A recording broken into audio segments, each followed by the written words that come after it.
merupakan salah satu negara multikultural terbesar di dunia.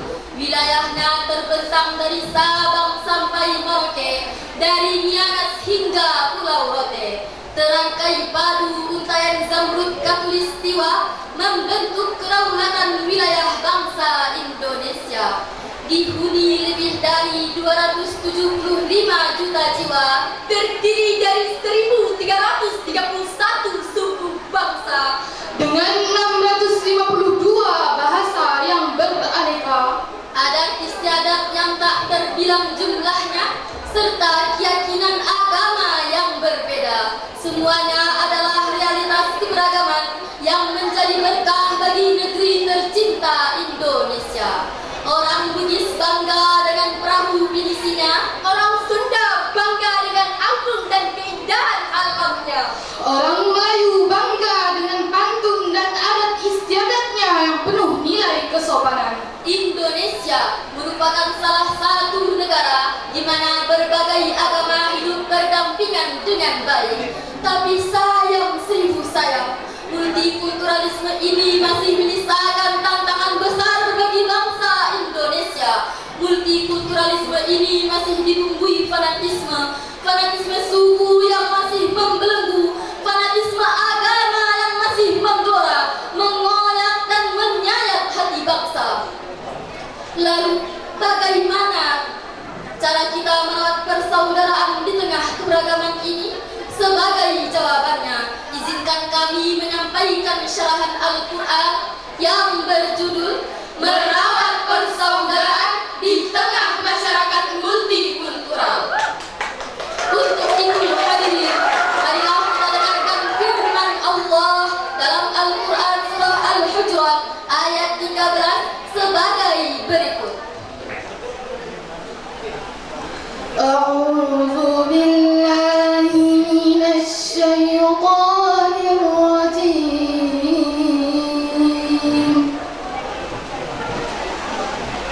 Bismillahirrahmanirrahim.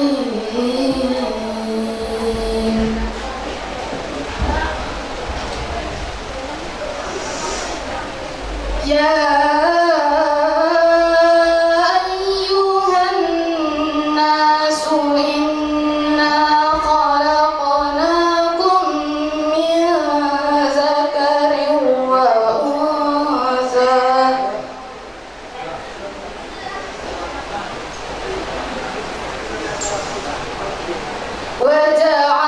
وَجَعَلْنَاكُمْ شُعُوبًا وَقَبَائِلَ لِتَعَارَفُوا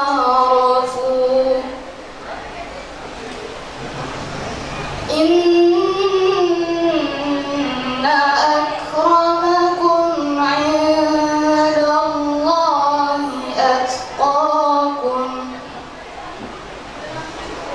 Inna Allah alimun khabir. Aku berlindung kepada Allah dari godaan syaitan yang terkutuk dengan menyebut namamu ya Allah yang maha pengasih lagi maha penyayang. Wahai manusia, sesungguhnya kami telah menciptakan kamu dari seorang laki-laki dan perempuan, dan kami menjadikan kamu berbangsa-bangsa dan bersuku-suku agar kamu saling mengenal. Sesungguhnya yang paling mulia di sisi Allah adalah orang yang paling bertakwa. Sesungguhnya Allah Maha mengetahui lagi Maha teliti. Hadirin wal hadirat rahimakumullah. Menurut Imam Asy-Syakir dalam kitab Mubarak yang bersumber dari Abu Bakar bin Abu Daud menjelaskan bahwa turunnya ayat ini berkenaan dengan teguran Allah kepada Bani Baidah yang melakukan diskriminasi terhadap budak mereka. Pada saat itu Rasulullah memerintahkan Bani Baidah untuk menikahkan putri mereka dengan mantan budak mereka yang bernama Abi Hindin yang berprofesi sebagai tukang bekam. Bani Baithah dengan sinis berkata kepada Rasulullah, "Ya Rasulullah, pantaskah kami menikahkan putri kami dengan mantan budak-budak kami yang profesinya hanya tukang bekam?" Pada saat itulah turun malaikat Jibril menyampaikan wahyu Al-Quran surah Al-Hujurat ayat 13 ini yang menegaskan kepada kita kemuliaan di sisi Allah bukan karena keturunan atau garis kebangsawanan, melainkan karena ketakwaannya. Dari sisi balaghah, surah Al-Hujurat ayat 13 ini termasuk ke dalam jenis kalam khabari, yakni kalam yang mengandung informasi ilahi. Ayat tersebut menginformasikan kepada kita bahwasanya Allah secara fitrah menciptakan manusia dari satu keturunan, satu jiwa, yakni Adam dan Hawa, bercorak suku, berlainan bangsa. Maka janganlah kalian membanggakan mazhab atau garis keturunannya, sebab pada esensinya semua manusia adalah setara. Semuanya memiliki harkat, derajat dan martabat di hadapan Allah Subhanahu wa ta'ala.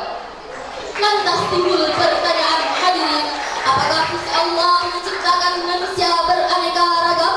Fungsinya adalah lita'arafu, ay khalaqnakum kadzalika li'arifu ba'dukum ba'da. Bahwasanya Allah menciptakan manusia beraneka ragam dengan tujuan agar sebagian kalian mengenal sebagian yang lainnya.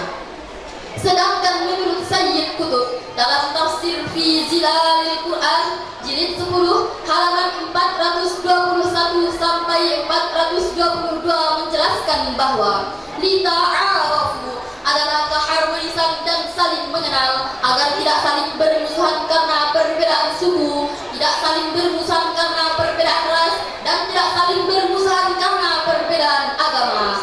Janganlah engkau menghina dan jangan engkau mencela. Jika kau hina manusia, kau telah hina pencipta. Derajat manusia di sisi Tuhannya hanya karena takwanya.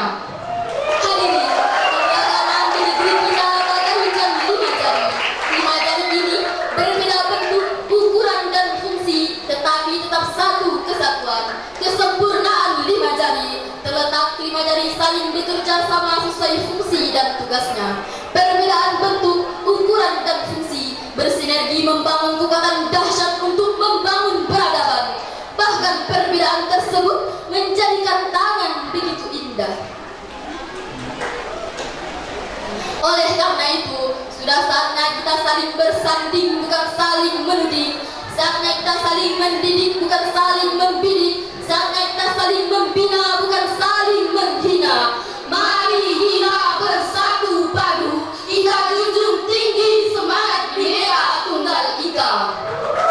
Rasulullah dengan tegas mengingatkan kepada kita dalam sebuah hadis riwayat Abu Daud, Laisa minna man da'a ala asabiyyah, wa laisa minna man mata ala asabiyyah.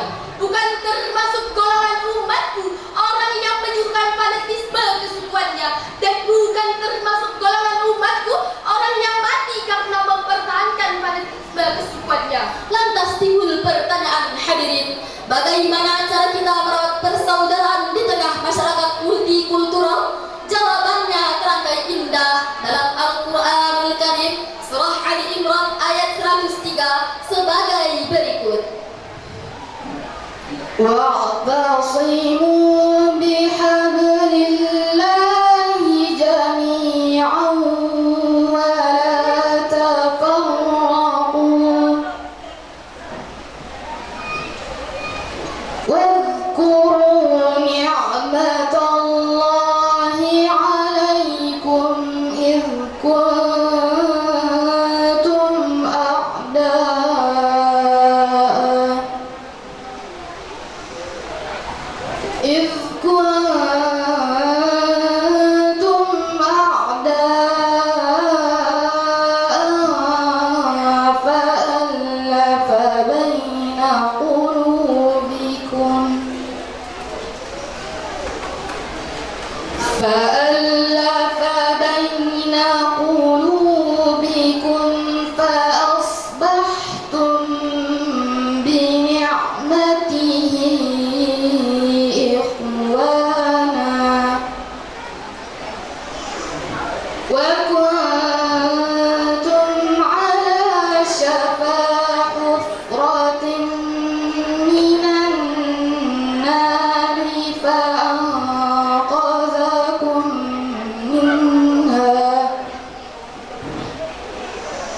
كذلك يبين الله لكم آياته لعلكم تهتدون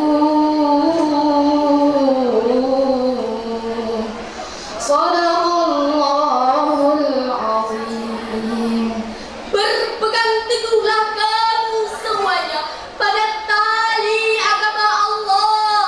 Janganlah bercerai-berai dan ingatlah ketika kamu dahulu bermusuhan, lalu Allah mempersatukan hatimu sehingga dengan karunia-Nya kamu menjadi bersaudara. Ingatlah pula ketika itu kamu berada di tepi jurang neraka, lalu Allah menyelamatkan kamu dari sana. Demikianlah Allah menerangkan ayat-ayatnya kepadamu agar kamu mendapat petunjuk. Maha benar Allah dengan segala firman-Nya. Hadirin, menurut Al-Quran Al-Faryadi yang bersumber dari Ibnu Abbas, asbabun nuzul ayat ini berkenaan dengan pertentangan antara kaum Aus dan kaum Khazraj yang menyebabkan Rasulullah mengingatkan kepada kita abadan-abadan al-jahiliyah min ba'di ma ja'atuhumul bayyinat wa ana ahdaru bainakum. Apakah kamu akan kembali ke dalam tren jahiliyah berpecah belah setelah datang penjelasan dan aku masih hadir di antara kalian? Oleh karena itu, sudah saatnya kita saling merangkul bukan saling memukul, saling berpacu bukan saling memicu, Saling melengkapi bukan saling menggerogoti, saling menjaga bukan saling menghina.